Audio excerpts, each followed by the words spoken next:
week, Bill Adam gives us some interesting tips on our champ cars and how our stars wore out on the racetrack. And Bill, we actually had a little Star Wars of a little robot called R2D2. Yeah, we did indeed. Like the manufacturers, the teams are looking for any possible advantage they can have to gain a winning edge.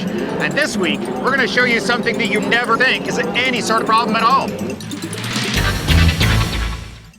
When you get into your street car to start it up, it's not really something you have to think about. You just put the key in the ignition, start it up, and you drive away.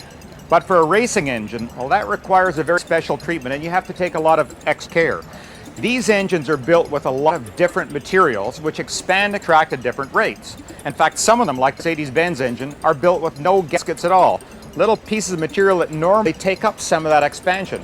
So it requires a lot of special treatment.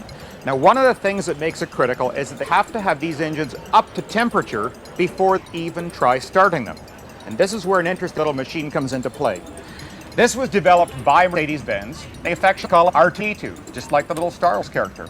And what R2 does is to get filled up water the day before the crew leaves. They go to bed at night, and this little guy does his work early in the morning hours, heating up water to about 180 degrees temperature. When the crew arrives the next morning at the track, the water is hot, and then this plumbing, it's put through the block, bringing the engine up to somewhere between 140 and 160 degrees temperature. At that point, it's safe to fire up the motor. The parts that were cold have warmed up, allowing critical clearance, and then they can start the car and run it safely. Now, what does all this do? Well, number one, it's going to keep that engine running cleanly and safely for a long time. And in fact, it's like you and me. You have your morning coffee and you feel better about the day already.